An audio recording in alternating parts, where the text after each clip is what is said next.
Sacramento. So, I mean, I got them warmed up. You did. They love American Horror Story. You slayed in Hotel. Like, Thank you. Can't. Like, oh my gosh. Perfection right here. I mean, like, where do you find that kind of inspiration to create such a phenomenal character? You know, at one point early on in the filming, I had a great costume designer named Lou Ayrish. She's our great costume designer, and we were trying on a bunch of stuff. And you know, I wore women's clothes once when I was 25 in a play called What the Butler Saw by Joe Orton, and that was the only other time. And that had not been a thing that I had entertained in my life. So approaching this character, I was a little bit like, I kept putting it off. I was like, I'll think about it later. I'll think about it later. So it wasn't until we got into actual costume fittings that I was confronted with the fact that I was going to be wearing dresses and heels, and I had to shave every hair off my entire body. And but I thought, you know what? I've never experienced going out into the world and buying women's clothes as a man, and what that experience must be like for people who are exploring that. So I went to Target in LA, and I was shopping in the women's clothing section. And, you know, nobody cared, but I thought everyone was looking at me. No one was looking at me. And I bought 3 hideous dresses. I was like, why did I pay for these? But I wanted to buy something, and then brought them home, and they didn't fit. I wouldn't try them on there. But it was a great exercise to go through, just to sort of challenge myself, you know, in public to actually take this on. And I actually wore my makeup one day away from set. I decided to go ahead and just keep my makeup on and go out into the world with my full makeup on. And I had sunglasses, so you really couldn't see it until I took them off. And you know, the waiter at the restaurant I was in was kind of like, you know, he was fine. And then I have a 5-year-old son. He was 4 at the time, and we FaceTime all the time. That's how I talk to him. He's in New York. And I would FaceTime on the set of, you know, Hotel. And so of course I'm completely in dresses and makeup, and he'd always go, "Hi Dada, you look so pretty today." And I'd say thank you. What was it like working with Lady Gaga? She was great. You know, what I think is remarkable about her is that she's brave. She really does go head first into every experience. Whether it's singing the national anthem, doing a Bowie, you know, tribute, whatever she's choosing to do, she's going to go at it head first. And she was coming into a pretty high-level world in terms of acting. We are all, you know, of a certain level of expertise, and she has not had that much acting experience. And she was well prepared, and she hit the ground running. She did a great job. I was really, really, really honored to be working with her. Did you have a favorite scene from the previous season as Liz? You know, I had a couple. There was a scene where my son comes back and meets me, and that was a really powerful scene. I really thought it was just a beautifully written scene, and there were actually two of them. One, he comes and I sort of don't reveal who I am, and then the next one, we basically come out to each other, and they're really intense. The most intense scenes, of course, were the love scene with Tristan, which was it's intense on a number of levels. I mean, anytime you're having a sex scene in front of 50 people is intense. You know what I mean? And 50 Teamsters, it's just intense. You know, and the camera guys are all kind of going, can you do it again? And can you move your ass more that way? Because we're getting kind of a full-on eye shot. So just, you know, put it that way, you know. And Liz, you kind of flopped out there, so just tuck that back in. Okay, you're good, let's go again. You know, and then the director's saying technical things like, so when you're riding him, can you just sort of like arch your back a little more? I just want to try to get the top of your head a little more. And then when you guys finish, can we just sort of make that faster? Let's get to the dialogue, you know? So it's not sexy, it's not comfortable, it's not, you know, it's also freezing cold. So that's intense, but the scene following it was such a beautiful scene, and Finn Wittrock is such a lovely actor, smart actor, flexible actor, that we did that scene about 8 times, and we could have done that scene all night because there was so much in that scene to discover. So I really love that. That's super sweet. I really loved the relationship between Liz and Tristan, and I was really happy that they got to be together in the end. And I also like your relationship with Kathy Bates' character. And I'm completely biased towards the one scene where you just raid Gaga's room and Hotline Bling's just blaring. It was probably my favorite scene of the whole series. What was it? I mean, you guys got to work with like a lot of, I guess, weapons and guns and... Yeah, I'm not a gun guy. I don't like them. I really don't. And, so for me, it's always an ethical quandary because early on in my career, I said, I will never shoot a gun. But I'm an actor, which means that my job is to do what I'm told. And if it's supported by the storyline, then it's correct. What I liked about that scene was that it was two people, one wearing massive heels, looking fabulous, and the other looking a little dowdy, but that's okay. She's a great character, coming in and shooting up an evil character. And missing. It's like we each had 2 guns and we shot like 50 rounds and we didn't kill her. It's sort of like she had a couch to hide behind. But the interesting thing about that scene is that we inadvertently kill Kathy Bates' son, played by Matt Bomer. And so we see the price of our actions. We see the moral price that we paid for shooting somebody. And that price was incredible pain, that we killed her son. And we had to then take him out of the hotel to die. And so in that respect, it was sort of a responsible scene. And, the reality in this world is that guns exist and people use them. And I think that as artists, it is our responsibility to show the consequences of those actions, what the price is that's being paid. The thing that happened in Orlando recently, has struck all of us hard. It struck me hard as a gay man. It's an attack on the gay community. These were young people. I find it horrifying. I think that young people are out having a good time in a nightclub, and this happens to them. The best thing we can do is to honor the victims. Stop talking about the guy who did it. I don't give a fuck about him. I care about them. So we talk about them. They were, what they were doing with their lives, who they left behind. We honor them. We talk about them. We show their picture. They should be on the news. And as the irony, of course, is that we do use weapons a lot in Hollywood. And when we use a gun on a set, we have an armorer, we have a gun safety class, we have a drill, we have to wear earplugs. Sometimes we wear things over our eyes. Anyone who's not in the scene has to leave the set. We go through these enormous precautions to use a fake gun.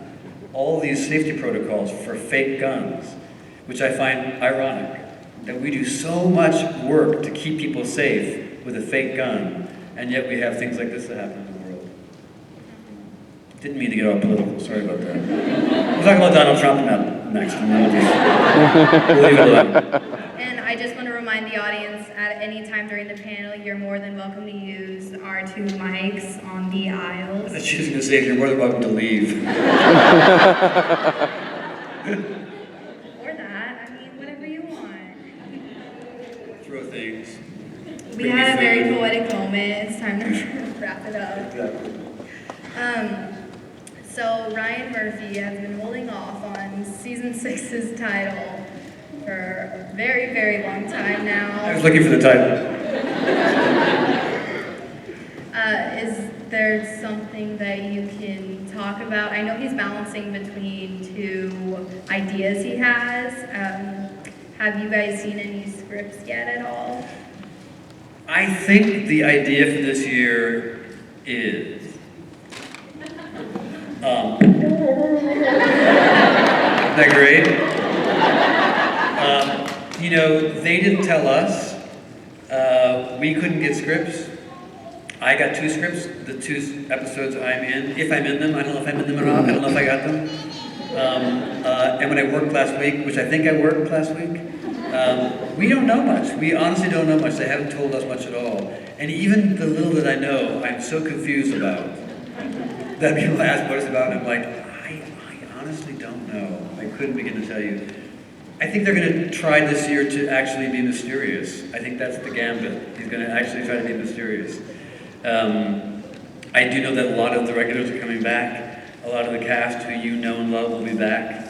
I don't know about special guest stars. There's always somebody great who shows up. And that's kind of all I know. I know that I have this on my face. Last year I was hairless. This year I'm hairy. That's what I know. Okay, so I see we have some questions. We'll just go back and forth from each aisle, so you can go first. Hi, my name is Rachel, and I know you kind of already talked about this, but how was it like for you when you first put on like girly makeup for the show? You know, I first shaved my head, which was great, because it's step one for me, this character. And then step two was going into a fitting with Lou and figuring out what shoes I could wear. And she put me in these Louboutin platform heels that were like 8 inches tall. And, you know, at first I was like, wow, this is gonna be hard. And I tried on some stilettos, some Cole Haans, and they were about 5 inches. And they were actually harder to walk in. Platforms are easier, I didn't realize that. You know, stilettos are actually harder. The smaller the little heel, the harder it is. I know that now. Going down steps, not so fun. Going up steps, easy. I have a lot of sympathy now for women going down steps. Before I was kind of like, move! And now I'm like, excuse me, she's trying to go down the steps. Give her room, people. You know, and you figure out your vanities pretty quickly. And so I realized that, you know, I work hard on this. I want to show my ass. So I was like, I want tight-fitting things. Don't give me flowy things. But Ryan wanted moo-moos and things. And so I was like, so I got like a tight layer underneath with a flowy layer on the outside. I wanted pantsuits. I like pantsuits. You know, but with my character it was difficult because I've got pretty square shoulders. So the minute you put me in something that's too square, and then you put a turban on my head, I turned into Yul Brynner, you know, king it out. So we had to be really careful it wasn't too male. So we really fought with what I could wear and what I couldn't wear.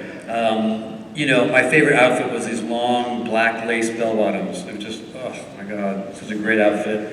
It's sort of like a culotte thing. I'm a 2'4", in case you're buying things. I actually got to try on some of Jessica's old clothes because she had some stuff from Covenant she hadn't worn. So they put me in some of Jessica's clothes. I'm like, I'm wearing Jessica Lange's dresses.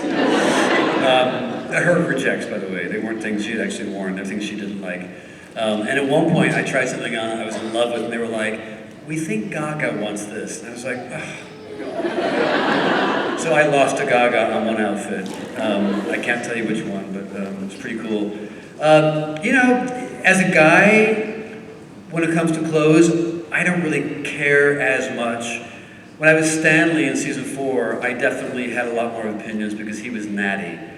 You know, so I wanted handkerchiefs that matched, I wanted a certain tie, I liked the kind of zoot suit look, I wanted, you know, spiffy shoes. Spalding was very hard to find costume-wise because we didn't want to make him riffraff. You know what I mean? We were staying away from that. And trying to figure out who he was really, really difficult. And Liz, as I said, took a while to find, but we probably tried on like 70 things. Kind of crazy. Hi, my name's Ryder, and I'm going to see you tomorrow. I'm going to be dressing as Max Greenfield's character. Oh my God, it's disturbing. I know, right? At least you're not the addiction demon. That would be really awful. Well, my friend Shelby loves you. She's not here, but I was wondering if you could say hi to her. And I do have Shelby! Anyway, I do have a question. Is there a plot you would have liked seeing Liz to fulfill in the last season, of course?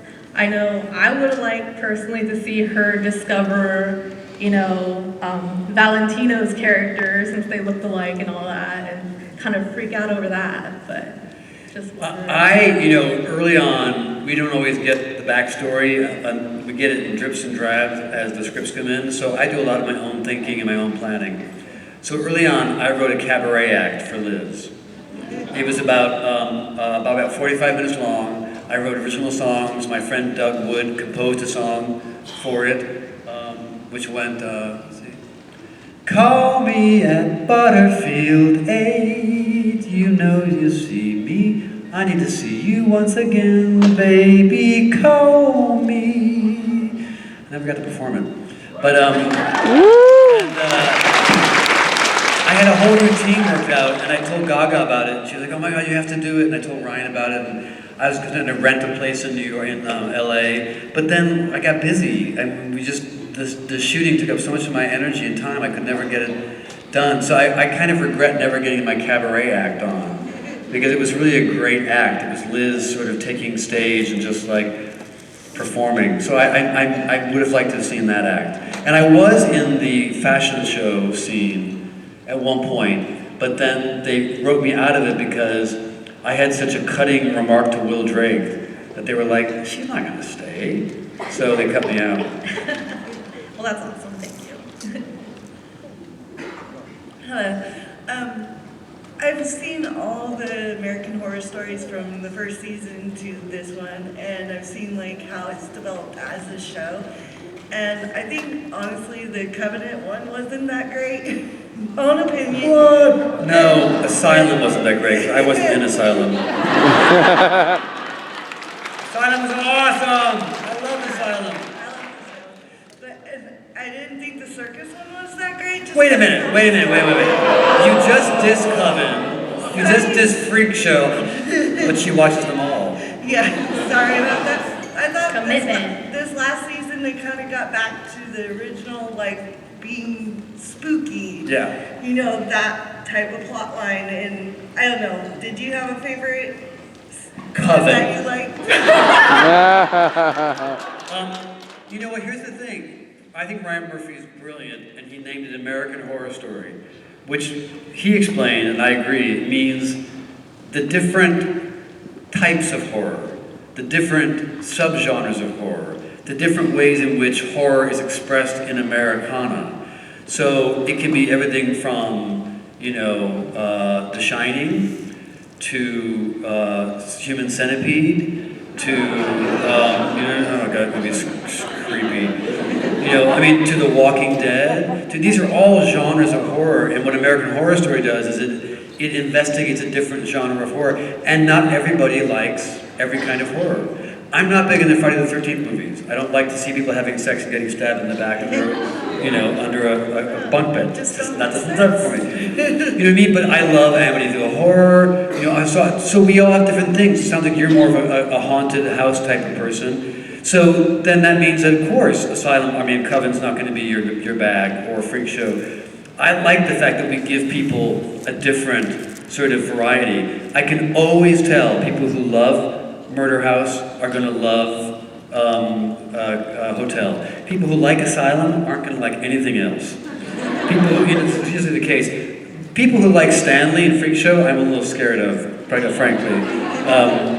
Even though I love him as a character. But so everyone's got their own thing. Some people just love Freak Show because it appealed to something about them. The sub-theme of Freak Show, of course, being what is normal. Some people love Coven because it had more of the teen witch thing going on, and it brought in a certain kind of audience. Asylum was hardcore. I can get what people were like, I cannot watch Chloe Sevigny having her legs cut off. That's just like too gruesome. Murder House was, I think, really, really scary. That was, to my mind, one of the scariest ones. It was the first, so that's part of it, but also it had some really creepy images. I thought Rubber Man was really, really creepy and awful. But, everyone's got their favorite, and it wouldn't be fun if it wasn't a contest, so. Thank you. I still love you.